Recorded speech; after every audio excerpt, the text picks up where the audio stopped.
It is my joy to introduce David Whelan. He's a courthouse law librarian based in Ontario, Canada, not Ontario, California, unfortunately, or fortunately, depending on your stance. He is the director of the Toronto-based Great Library, where he manages a law librarian team and a corporate research team. For the Lawyer Regulator Law Society of Ontario. He works, sorry, I can't see because I don't have my glasses. He has worked at the American Bar Association, the MSU Underwood Law Library in Texas, the Cincinnati Law Library Association in Ohio, and he has a law degree from the University of Arkansas, Little Rock, and a library degree from the University of Northern Texas. Welcome, David. Thank you. Really appreciate you having me to the Institute, and appreciate everybody coming out today to hear about the life of a blogger. So let's get started. This is not really a memoir, although I'm very honored to be asked to talk about being a blogger and how I got to start blogging and to gain some notoriety with my blog. I'm really going to try and focus on how you can use communication platforms in hindsight, what I maybe should have known 10 or 15 years ago, as well as some of the other things that I've sort of gone through that you might want to be thinking about when you're thinking about creating a personal profile online using communications tools. If you're thinking about promoting your library or getting involved in corporate promotion or communication, some of these may be of assistance. I'll be watching the chat, but I appreciate that April will be taking care of those. So feel free to ask questions as we go along, and I will be happy to answer any questions at the end as well. So I think one of the first things you have to do with any trip, and I'm going to use that trip motif throughout this because I think it really does help to give you a sense of you need to be knowing where you're going. You are on a bit of a journey, and you need to pick what that destination is. So when you're thinking about what your destination will be, think about why you're even bothering to do this, because I think that's a threshold question. Some people will get into blogging, or they'll get into sharing information on Instagram, or they'll create a Twitter account, LinkedIn, Facebook, whatever it is. And this goes for inside the corporation as well. I mean, if you've created a SharePoint site inside your law firm and you want to have information posted on the internet or want to start engagement with the library, with people within the firm, you should still be going through this same sort of process. I'm one of those travelers, I suppose, that just sort of lucks into or falls off a cliff. My destination was completely unplanned. I'd started off using technology early on. I was at the ABA at the Legal Technology Resource Center, and I had done a lot of other things with technology. So my website, which I got the domain for almost 25 years ago, really a place for me to just experiment and play. And it was mostly focused on the technology. And it wasn't really until I started to use content management systems like WordPress, Plone, precursors really to what we currently use for SharePoint in a lot of our legal environments, law libraries, in law firms, and also in corporate environments like mine. So it was really sort of using content management systems and playing around with the different sorts of objects you get inside the system that I stumbled upon the blog object and started to play around with, well, how could I use that to present information differently, to start using the tagging and the categorization that comes along with blogs. And so really, in the mid 2000s, I started to play around with blogs. I had no idea that I was going to become a blogger or would be considered a blogger by other people. It was really a matter of just starting to share information, and the way I wanted to share it was suitable to the blog format. So I think that that's one of the first things to think about is what kind of information are you trying to share and how do you want to share it? So I was a little surprised in 2007 when I came to Canada from Ohio, and someone posted a blog post about me in Canada and said, oh, look, he's a blogger. And that was really the first time that I'd ever thought, well, I guess I am a blogger because I blog things, but it was never really a destination. And I think it was at that point that I really realized that I was on a road or a path to somewhere, and that maybe I wanted to think about a little bit more what I was sharing, how I was sharing it, whether there was any point to sharing it, I mean, as my bio says, you know, my mom's not thrilled with my blog. She kind of finds it boring. And, you know, that's fine too. It's really become a place for me to share my experiences and my expertise. And if someone else benefits from it, that's great. So I think that that's also part of what you have to do when you're thinking about your destination. Who's your audience? If you have an audience that you are focused on, then you really need to think about how you're going to create content that the audience will like or want to engage with. And again, it doesn't have to be text. I think the blog format works really, really well for sharing the sorts of information that law libraries share, whether it's inside the firm or outside the firm. Blog posts about tips, blog posts allow you to get a little bit more detail than a lot of social media messages do. A lot of the social media is public facing. And so if your role isn't public facing or your audience isn't the public, then things like blogs can really be a good tool for doing that sort of outreach. But again, the more defined your audience is, the more you will need to think about the content you share. And you'll see throughout this presentation that sometimes I may not be thinking a lot about the kind of content I share. It's sort of haphazard. And then measuring and seeing if the content that you're creating is actually generating the kind of traffic that you want, and starting to create that virtuous cycle where the people you want to be seeing your content are coming back all the time. So I think really there's sort of three areas. One is personal, where you're just sort of talking about whatever you want to. I often will talk about woodcrafts that I've done, gaming that I've been involved in, or technology that I fixed, as much as I do about law libraries. If you're doing a professional one, obviously, you know, some of you will probably remember 15, 20 years ago, there was a big push for librarians to create portfolios, personal branding, that sort of stuff. So if you're following that sort of method, a blog could be a good opportunity. LinkedIn is actually a place where you might want to start posts. I've tried it and left it. So, I mean, you know, it doesn't work for everybody, and blogging won't necessarily work for everybody. So you'll have to think about what your goal is, you know, and how are you going to reach whatever that audience is that will satisfy you. The corporate one, I think, is the trickiest, because obviously you have a corporation that you're working for, whether it's a law firm or a regulator in my case, or a government body or whatever it is. And so you really are probably much more constrained in how you can share information and who else needs to be involved in sharing that. So my experience as a personal blogger, although it has not gone without impact from my employer, it tends to be really whatever I want to do, and it's a little bit free form. And in fact, the more free form and the less it is about my profession, the happier my employer has been. So so your mileage will vary on that. I tend to like to share things. And so if you go to my website, you'll see blog posts that I do. That is the information that I share the most. I've started to create a photo website as part of my website. So people who want to have the photos that I create, I just make them public domain. So anybody who wants to can go and grab them as stock photos. So it's really, I just like to share things, and I get a kick out of, you know, hearing that people have used them or seeing them. I once saw one when I was using the Flipboard app. I saw one of my photos go by, and so that's kind of fun. But it really is, my audience is anybody who wants to get a benefit from it. So I don't have the kind of strict focus that you might need to create if you were creating it for your firm or for a particular group of people, lawyers who go to your courthouse library, for example, or an audience that has a specific interest that you need to match with your content. I think you do need to go back over and over again about this destination. You know, where are we going and how are we going to get there? And for each of the times that you get in the car and drive that next leg of the journey, how do you ask the question why? You know, why are we doing this next leg? What are we doing to get to that next point?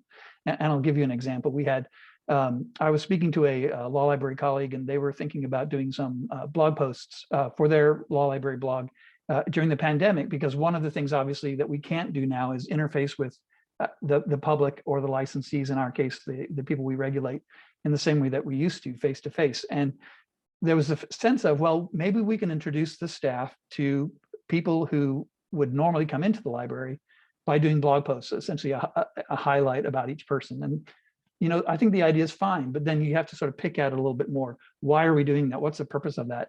If the staff aren't comfortable being out front, and a lot of our staff are behind the scenes, whether it's catalogers or the people doing the shelving or the filing or whatever, they may not really want to have a public profile on the website or the blog. Also, you need to think about their participation. How do you get them to participate? How do you make them feel comfortable about what they're going to share? And then you have to think about the longevity. How many of these posts would you actually create? Unless you've got a really large staff, you probably don't have more than 6 to 12 months worth of content. And so once that's done, then what? So what is this leading towards? And so for each time you come up with something, if you are planning to try and reach an audience, you really need to think about all those steps that go along. In general, I didn't do that when I started. Obviously, when I sort of fell into blogging, it was mostly just, well, write what I feel. And I still tend to do that, but I do start to write a little bit more about my professional experiences, because I realize that those will resonate with some people. And some of the other things that I'll talk about later talk about or show me that there are people who are interested in the same sorts of things. And so I feel like it's important, if I've got that sort of experience or expertise, to share that. And then if anybody can, again, benefit from that expertise, that much the better. So have a purpose. I tend to write about things I find interesting. Are things that I do at work. You've probably heard the mantra before, write what you know. So I write about things that I know about. I try not to write about things that I don't know about. I've got lots of opinions. You tend to not find my opinions, certainly not opinions outside of the law, library, or legal information profession on my blog, because I really want to write things that are accessible and informative and not necessarily polemic. So that tends to be my focus. I write about things sometimes that I just want to remember. It's not that I'm getting old necessarily, but if I fixed a computer one way, or if I fixed a router one time, or I had this problem with a game or a website, I will sometimes document that on my website. And so, for example, today, a blog post went live that talks about how we moved to broadband. It was the first time our families had broadband, and how that gave me an opportunity to go back over our network security as it faces the world and start to fix that, so that the people in our house that are using our internet can get the benefit of that. So that's helpful maybe to other people, but it's also going to be helpful the next time I've got to upgrade the router or fix something else that I've got going on. So again, your purpose matters, and having that in mind when you're thinking about, well, what sort of content do I need to create and how do I create it? If you can think about having that purpose, having that destination that you're going towards, it can be really useful. Okay, we're going to take a little quiz. I think all of you have access to chat. I'm here because of law libraries. And so really the red box at the top of this diagram is the content that probably most of you would be going to my website for if you were interested in following what I write about. The other three hexagons are topics that are also on my website, and they are also heavily trafficked content. So I'm going to pose a question. We'll start with each color.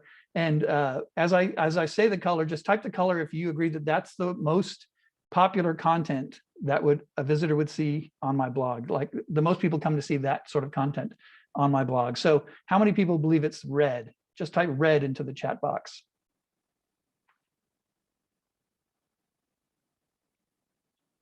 There's hope. There's a hopeful person right there.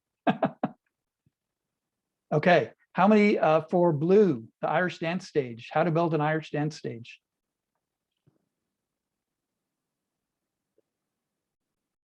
Getting a couple. The plans are actually really easy to do if you have to build a dance stage. All right, how about Excel-based heat maps? Those maps that allow you to show color to show density of a particular item or issue. That's yellow.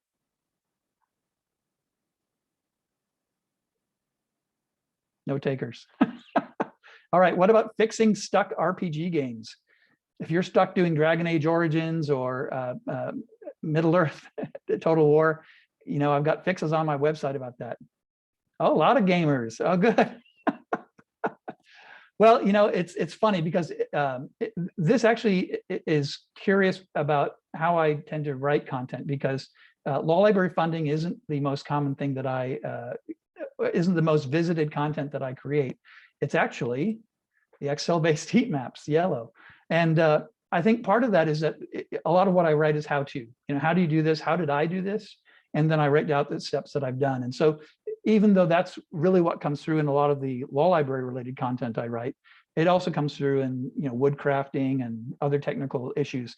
And some of these are just either not well documented other places, or for whatever reason, I've just got enough Google juice on some of these pages that they continue to be heavily visited. But thank you all for playing. I was curious to see how we could use chat for a bit of a quiz. The interesting thing about this, and I'll come back to it in a few more minutes, is that the perception of your professional communication may not be the same based on what you know, based on your actual activity and your analytics, and based on how other people perceive you. And so people may think of me as a law library blogger, but really that's a relatively recent and still not 100% of what I write about on my blog, even though some of the other things that I write about are relevant to the law library context. So again, I think it helps to keep in mind when you're creating content or trying to communicate with an audience that their perception of what you're doing may be very different from what you think you're doing. And so you've got to do some gut checking about whether that aligns with where you're going. If I wanted to be more focused on law library content, for example, and blog primarily or only about that, I might actually weed off the pieces about Irish dance stages and fixing games and stuff like that, because I would want people, when they come to my site, to only see things that are quote unquote professional, just about my professional activities. In my case, it really is, I publish it and it flows away down the stream behind me. And I sometimes get third-party folks sending me information about, oh, if you add a link to this post, or if you add that to that, it's essentially like advertising. And I say, you know what, it's all in the past. If I wrote it and it's 5 years old, it's 5 years old, and it is sort of what it is in amber. That is another content choice you would make. Do you go back like we do with LibGuides and make sure they're always up to date so that they're the latest information? In general, once I've done something, unless it's really popular and things have gotten out of whack, the links are no longer accurate, then I don't worry about that so much.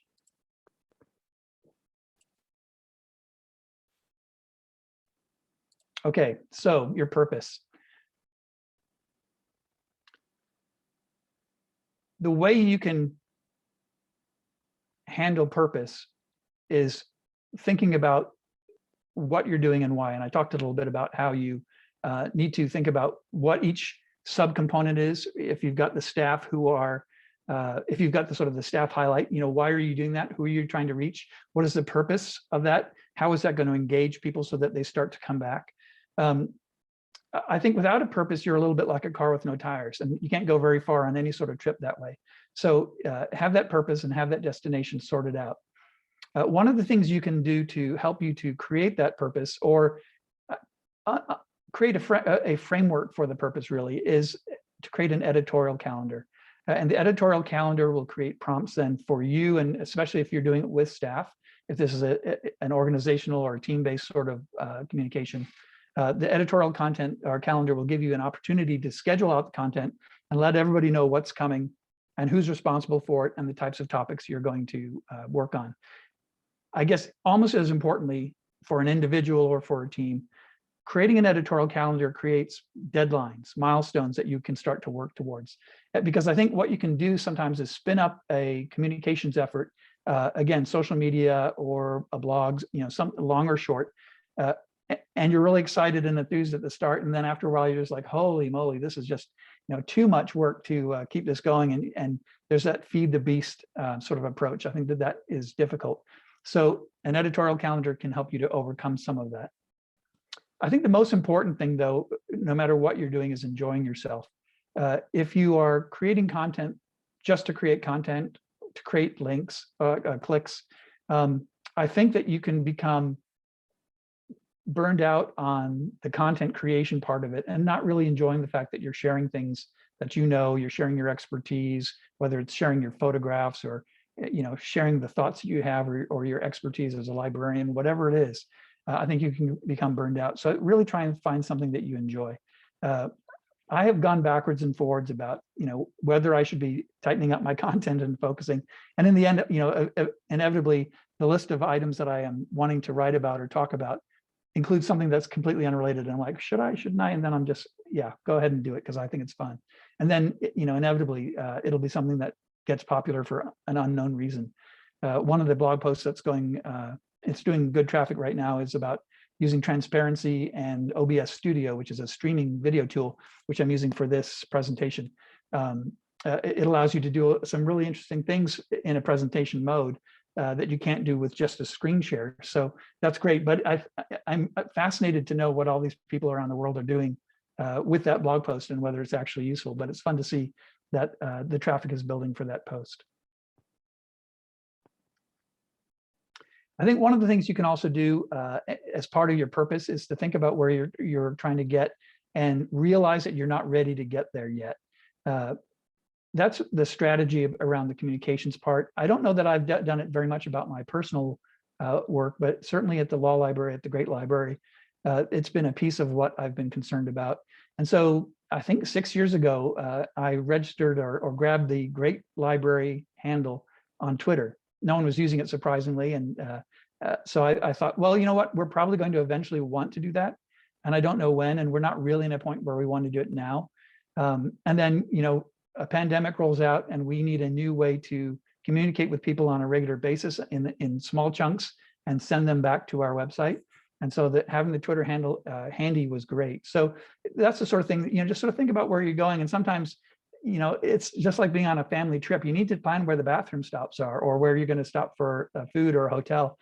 It's in the distance. And so you're still thinking about it, but you start to make those plans, you make the reservations early on, and then you have that taken care of so that when the eventuality happens, you're ready. Some people do that with domain names. They'll register a bunch of different domain names. And again, from a corporate standpoint, you're not going to do that. But you know, a law library might do that if they think that they're going to get into different sorts of legal information delivery from their courthouse or from their government office or whatever it is. You may want to find other tools to help you to do that.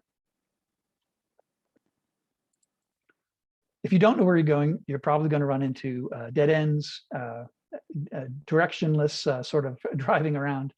This is from Pittsburgh. It's one of my favorite sets of signs because it really, I mean, you have no idea where you're supposed to go when you get to this corner. So what would you do if you were traveling and you had a dead end, or if you went the wrong way? You would probably stop, pull out the map and take a look and figure out where you're going.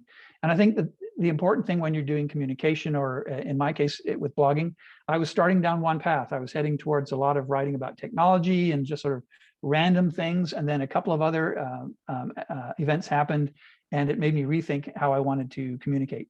And so, you know, I took a detour, I took a different turn. And I think it's okay to do that every so often. Do a gut check every 6 months or a year and say, how's this working out? And you might rely on analytics. You might rely on how much enjoyment you're getting out of it. You might decide that, you know, doing a weekly post is too much. You might do it once a month. And so having those sorts of shifts can help.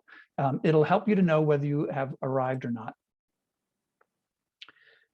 You'll know if you've arrived based on what your destination, your purpose, all of those sorts of things have told you. You know, I know that I've gotten to my parents' house because I drive up the driveway and I'm there. If I've decided to go somewhere else, then hopefully I've decided that destination in advance and I've made that decision. I think even in my case, where I don't care too much about the audience, I shouldn't say that. I care about people enjoying it, but I'm not really writing for or creating content for a particular audience. Analytics are the best friend you can have. So if you're on Twitter, use the analytics that come free on the platform. I believe LinkedIn has similar sorts of analytics. So you can see who's interacting and engaging, not just viewing, but actually clicking on a link or going to your website using those analytics. Obviously, you can use website analytics. If you use a WordPress blog, you can use the free Jetpack plugin, which will give you some really basic analytics. And I use that just for, you know, a daily look at how a particular post is doing or whatever, if I'm curious. I also use Matomo, or PWIC is what it used to be called. It's an open source analytics package. It's similar to Google Analytics, which is also free, but Matomo tends to be less invasive in that you own the content. Google doesn't own your analytic information. And so you're not really sharing with anybody. But it's neat to see, you know, if certain pages are working. It also helps me to know if a page has gone 404. So if a page is no longer working on my website, I want to know that. Or if the page that it's linking to in between pages that I've got on my website, if that's broken for some reason, I've done a typo or whatever, then it helps me to figure it out. So I think analytics are an important part. of any sort of communication strategy, no matter what your platform is. I know SharePoint's got analytics built in, so you can follow analytics within your system to see who's clicking on which content. LibGuides, I believe, has something.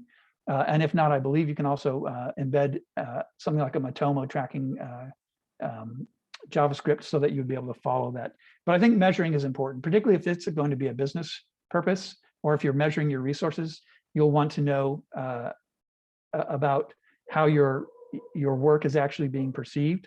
And if nobody's clicking on it, if it's me, I don't know that I really care. I mean, I'm sort of hurt because I've spent, a little bit of time taking that photograph or doing whatever. But it hasn't really been, a loss of resources. In a corporate environment, you might not want to be working on that content and finding content that's more appropriate. It may be the same ideas, but it may be in a shorter format or a longer format or a video versus a text format. And so playing around with all of those sorts of things can help. I have found in general that I use text. I don't see that video is necessarily a part of my future content creation. But I think that if you're open to trying different sorts of things, it might be a way of reaching your audience if you're not able to reach it through the platform you've chosen in the beginning. So blogging for analytics is one of my big things. Again, your destination may change over time. And I think that that's where the adaptation comes in. If I've decided that I want to go in a different direction, or if I've decided that my audience has changed, or if that I just misconstrued what my audience should be in the beginning. So for example, I decided to focus on all of the lawyers in the firm, and instead I should really focus on one particular practice group because they're going to be the most receptive, or they have shown themselves to be the most receptive, then you can build that sort of relationship with your communication strategy. If you're trying to reach the public and you're not getting the whole public from your courthouse, maybe you focus on small business owners or lawyers who use your library or whatever. So, I mean, you can start to adapt based on your analytics, based on feedback you get using other tools. You can obviously use online surveys, but I think really I wouldn't say the most truthful, but the most useful is the analytics that are generated by actual use. Because otherwise people will say, oh yeah, I don't click on that, but they actually do. And they may not realize that they're using your resources in a particular way. So analytics can be great. I think resources are a concern for anybody who's getting into communication. The resources that you have available will vary, and I think really aren't that significant so long as you have expertise. And if you don't have expertise, then I think that then you have to find money in order to build that expertise or to buy it. And so, for example, in my case, the costs for me doing my blog are the cost of the domain name, which has been about $10, $15 a year for the last 25 years. And then whatever it costs to host the website. And for the first, well, probably until 5 or 6 years ago, I hosted the server myself. And it was just when one of the kids got a new computer, I got the old computer. And the old computer, I would install Linux on it, and I would install whatever content management system I was running on it. And it was probably not really secure, but it was facing the internet, and so people could access my content. It works because I don't have a huge audience base. I don't get a lot of, thousands and thousands of hits, so the demand isn't huge. And so you can do things on a shoestring if you want to, and you have a little bit of technical knowledge. I'm not sure that in these days of sites getting hacked and websites being hacked that you would want to do that, but it's certainly an option if you feel like you have the technical chops or want to experience the thrill. One of the things that convinced me to stop doing it was that I won a couple of the Canadian Law Blog Awards. And one year, the person who was doing the award said, "You've won one." It was like the day before they were going to announce it. "You've won one, but your server's offline. Would you please fix that?" And I was like, "Oh, okay." Because it's some computer running in my basement connected to my phone line. So I had to restart the computer to make sure that when the announcement came and people actually clicked on the link, they got to a blog that worked. I have in the past now moved to a website host. It costs me about $150 a year and allows me to do everything I want to. I can do the blog, I can do the photo site. I'm doing some experimentation with Moodle on it. So it really allows you to do a lot of playing around. When I think about blogging, it's really it's sort of the end point of a lot of experimentation and other fooling around that I do. And that then gets written down for my benefit and maybe for other people's as well. The other thing is time. Time, I think, is an unappreciated resource. It's a limited resource for libraries. If this is a professional thing and you're doing it on your own time, then obviously it's impacting your time with your family or time with friends, time with pets, because there's only so much you can, well, I mean, you can do cat pictures and dog pictures, I guess.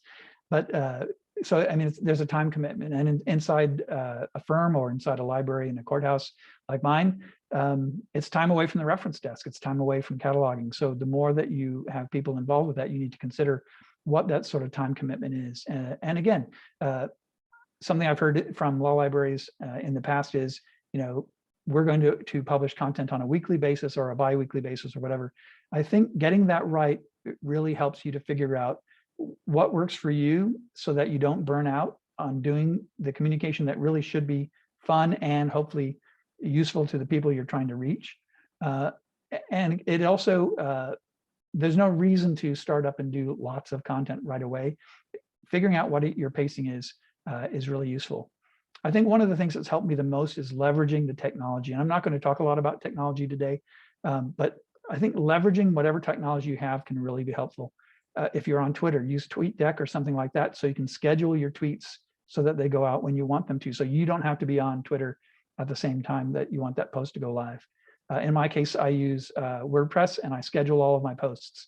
It does a couple of things. Scheduling my posts allows me to write the post in advance, often on a weekend, and then I post it to go live on Wednesday or Friday of that week. It gives me a deadline then, because if it's going to go live, I need to make sure that it's been proofed. And sometimes my writing is better than not. And so I could always use an editor. I don't have one. I'm the editor as well as the writer. So there's that benefit from it. But also then it takes care of itself. If I've got a couple of ideas, I can blog about them all on one weekend and then schedule them out over time. Or I can, schedule them out even longer if I've got sort of in the desert of ideas and I don't have a lot of things going on. I can schedule them out so that my blog audience continues to find content as it comes up. But I don't have to feel like I've got to be writing like every day or every week. It gives you a little bit of flexibility. I think AWS and WordPress is fine. I think AWS is probably overkill for a website host, but I don't really know what your traffic would be. So, and this is a question that's in the chat. We are presently using AWS and WordPress for our NoCal site. What would be your ideal configuration? I think if you're starting really small and you're not worried about a domain name, I would go with WordPress.com because they take care of everything for you, and it's sort of an all-in package, and it's not very expensive. In fact, I think you can do a free one if you don't need a lot of extra customization or plugins. But I think really, unless you're a huge site, probably any website host would be able to handle that. And I think if you ballpark a budget of maybe $100 to $150 a year for the hosting, then I think you're probably in the right ballpark for the kind of technology you need. Now, I'm in Canada, so I have no idea what AWS costs. But yeah, I mean, it certainly sounds like it would be a good platform for hosting. I think the only thing I would absolutely say is don't do it yourself unless you really, really know what you're doing. It's just, there's too much risk. You don't want to be the website that gets hacked so that your audience then gets infected with something. And it's often also looks bad if you've created a professional presence and things aren't working the way they're supposed to. So again, I think one of the benefits of scheduling is that you don't get into the feed the beast mode. You don't have to worry about constantly be churning out content. I think that makes it difficult to enjoy what you're doing. And frankly, the last couple of weeks, I've had a ton of other things going on. Blogging was really third, fourth, fifth on the list. And so being able to take time when I had it rather than take time when I wanted to publish it helps. But I think this is a good point about scheduling too. I know that if I'm going to get picked up by the AALL newsletter, that they check my website between 9 and 11 a.m., usually on the morning of. And so the best time for me to publish content is 9 a.m., or at least certainly in the morning. And so you do have those sorts of things in mind if you're trying to start to reach an audience. And I do try and reach out to the law library community that way. So scheduling helps with some of that. There are also repercussions. This isn't necessarily risk-free environment. And I'm not talking about security or anything like that. I've had a number of issues with my blog and my current employer. I'm not sure that I necessarily appreciate their position, but for 1 year, 2012, I was told not to blog at all about law libraries in Ontario. And in part, that's because the law library world in Ontario right now is very, very political and very, there are a lot of people who are very frustrated with it. And so anything that I said, even, in fact, the post that got me in trouble was, I was talking about Massachusetts trial courts, which was doing some really interesting things with practice resource centers. So that got me in trouble, even though it had nothing to do with Ontario. And so 2012 was a year I went without publishing about law librarians. I've been asked if I wanted to get fired, about tweets that I sent out when I was saying I was going to go and talk to a law library group about certain topics. On its face, it's not offensive, but the fact that it created a complaint against me meant that I got a talking to, and it was like, are you going to do the social media or not? In general, I think I have continued to do it in spite of that sort of risk, but it has definitely caused me to change what I wrote, to be much more careful. If you read my blog posts, you'll see that I often talk about people I've worked with or people I've spoken to. I don't name anybody, so it could be my organization or it could be someone else's. And I think that sort of generic approach makes it easier for people not to feel like they've been pointed at. I also tend not to talk about people doing terrible things. Well, sometimes I do the government. If a government has closed libraries or fired a bunch of librarians, and I'll probably flag that. But on an individual basis, I don't get into any of that. So I think you do need to be aware that self-censoring is something you're probably going to want to do. And then it's really about how comfortable you are doing it. So when my current employer told me they didn't like the wording on one of my blog posts, I changed it, but I struck out the content so that someone could see what I originally wrote, and I added the new content next to it so that my employer got the content or the wording that they wanted on that particular blog and a blog post. So your mileage is going to vary that way as well. I think in my next job, what I will probably do, and I probably would want to do in any sort of corporate environment, is first clear with my new employer that they know that I blog, and that what I blog about, and that it is my expectation that I'll be allowed to continue to do that. And if that's not in alignment, then I need to figure that out before I take a new job. I need to understand any approvals. In my case, I don't have any approvals that I need to go through with work because it's a personal blog. But obviously, there's still some conflict that will come up depending on what I write about and who gets offended by it. So I think that you need to be aware of the repercussions that can happen with that sort of content. I think in a corporate environment, an editorial calendar is almost required because it gives you the opportunity not only to schedule deadlines for getting content out and to make sure that you're meeting the sort of content creation that you want to create. It is a communications vehicle for your higher ups, for other people in your firm or your corporation, so that they know this is what we're going to be talking about at this time. Does anybody have a problem with, we're talking about X vendor, we're talking about Y government agency, if that's going to hurt relationships, then an editorial calendar can give you a little bit of heads up, or can give people who will be upset heads up before the content goes out. The reality is that the perception about the impact of your content is probably way out of proportion. And so my employer doesn't really get that Irish dance stages and Excel heat maps are really what people come to my website for. They're worried about that very small contingent of people who get angry about the words that I use when I talk about law libraries. And so the perception is really, really difficult to manage. Reach is something I've been really, really pleased about and fortunate to have.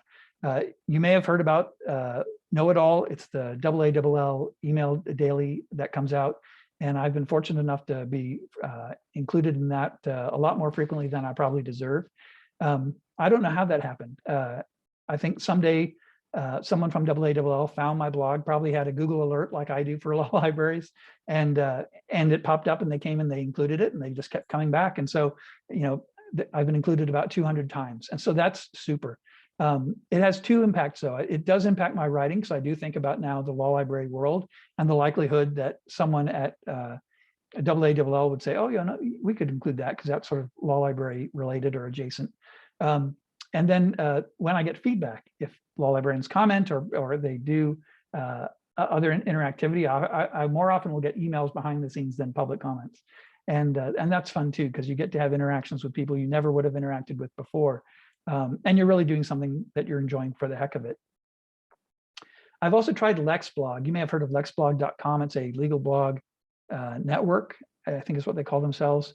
And even if you're not part of the network, even if your content doesn't live within the LexBlog environment, technology environment, you can syndicate your content through their site.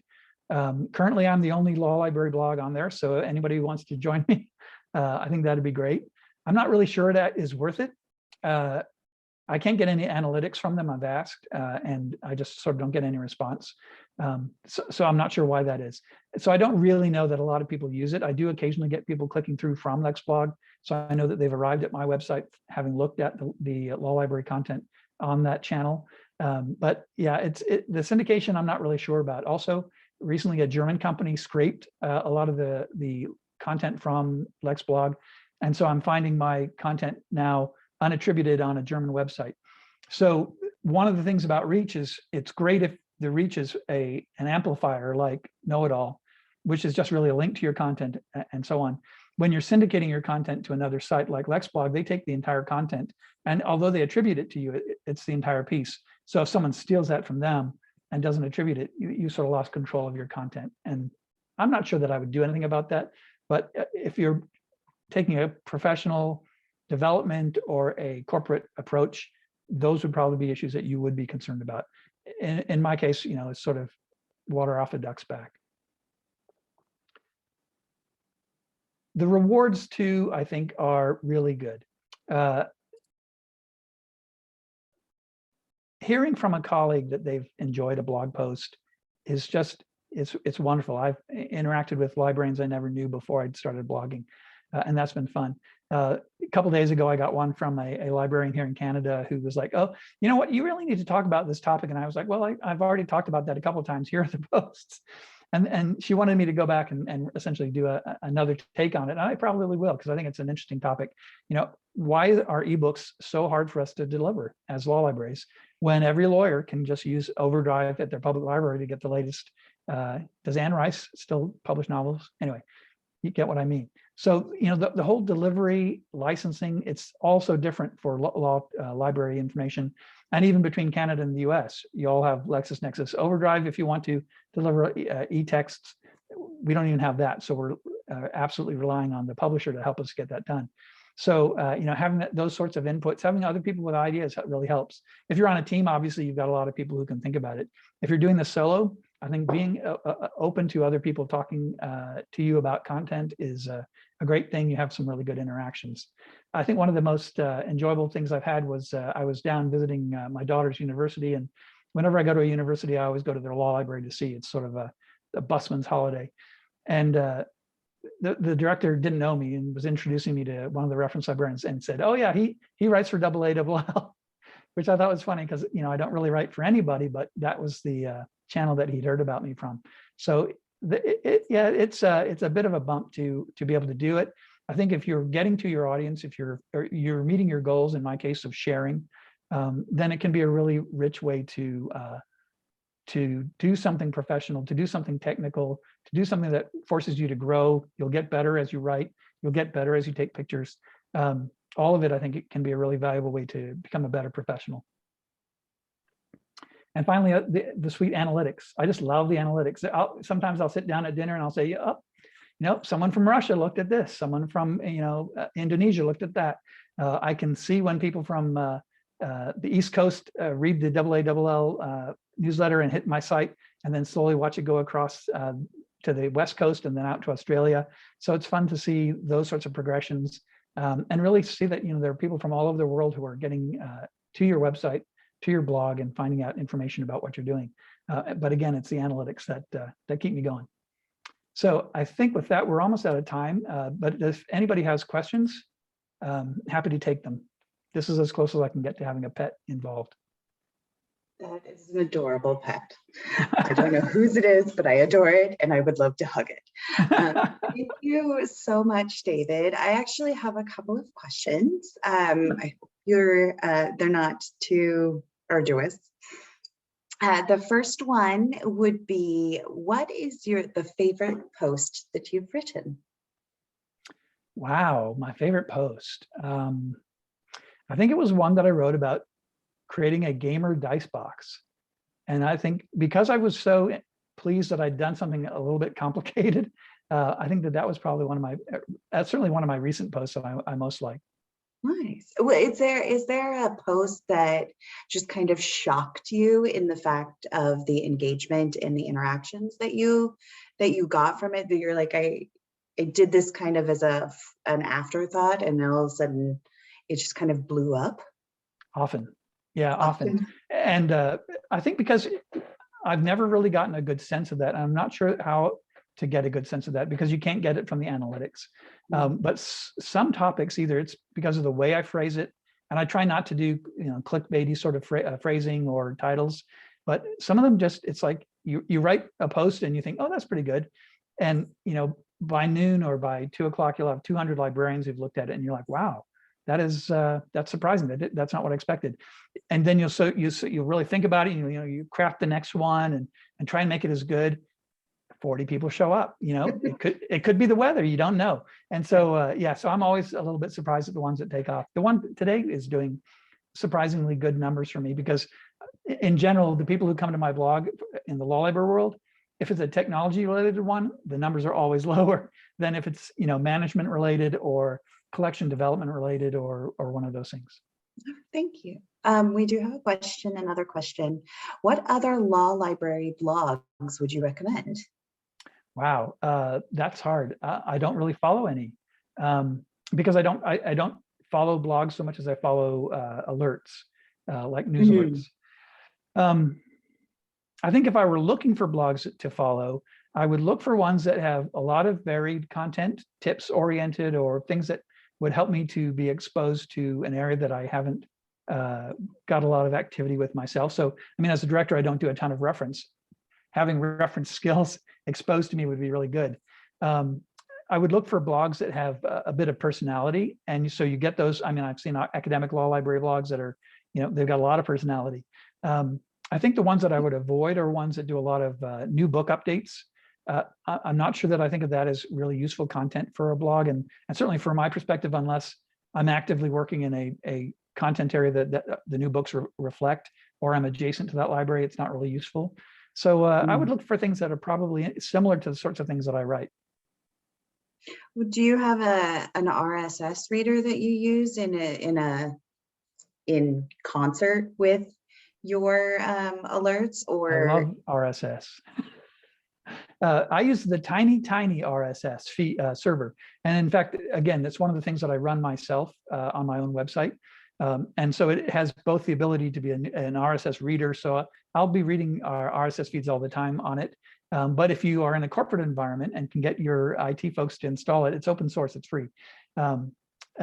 There's actually a way so that as you are reading your RSS feeds, you can highlight them and create a public feed of the things that you think are important so that your lawyers or whoever can actually look at it too. I know a lot of people use Feedly. I've heard good things about that. But yeah, tiny is what I use. Oh, thank you. So what are your thoughts or recommendation about blogging versus like a newsletter sort of publication? I like both. In fact, I think that they're very similar. The newsletter formats that I've seen recently tended to be like blogs, but with sort of shorter bits, or else exactly like blogs, essentially a blog post sent by email. And so in general, the ones that I've seen that are calling themselves newsletter, Substack, for example, or Medium, I think Substack's probably the better example. It tends to be a blog post or a blog environment that is sending an email as a component of that and allows you to build a subscription model or an audience model. And so WordPress will do that in a smaller way. I mean, you can subscribe and get an email for each blog post that I generate. But I see them as related. The one thing that I think newsletters will have is actually the old school appeal, which is that people still like to get a lot of email, even though they say they don't. People still get email. They like to get information in their email box because they can process it, because that's the way they process a lot of their information.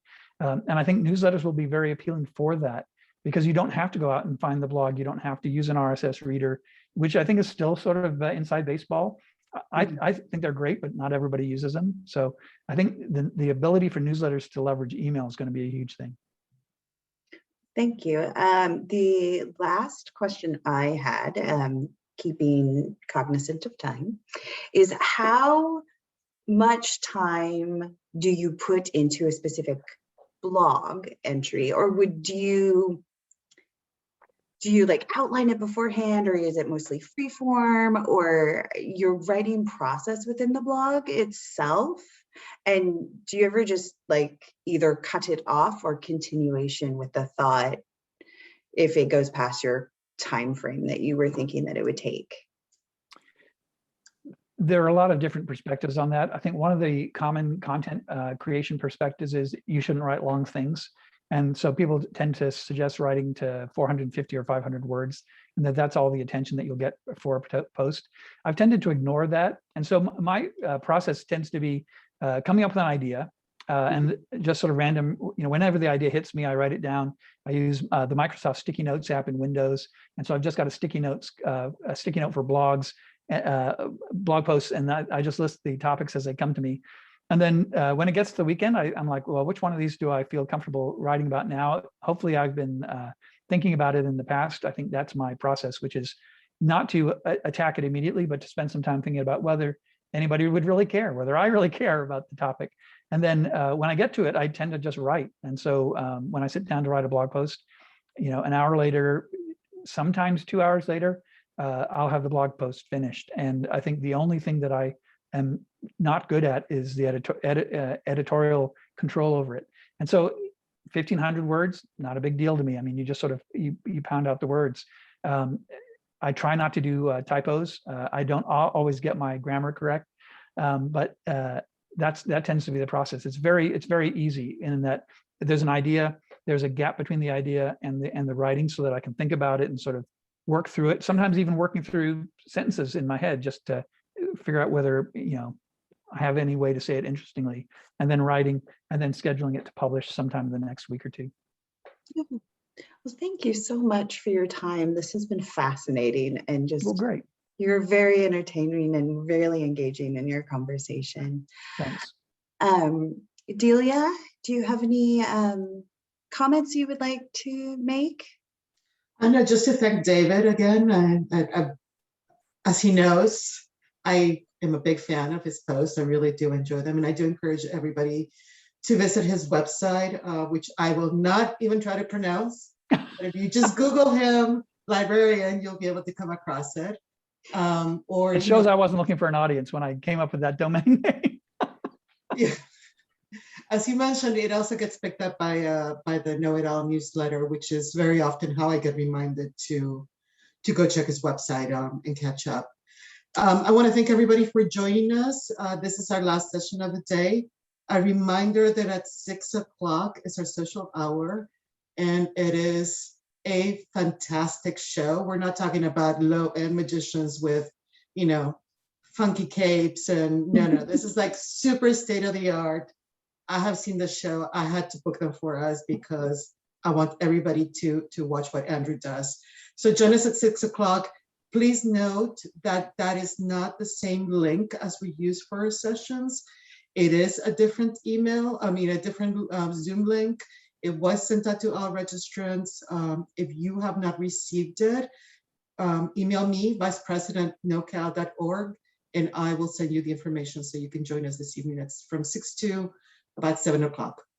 Again, thank you, everybody. We'll see you tonight, and we'll see you tomorrow morning for the second day of our Spring Institute. Have a good evening. Thank you. Bye.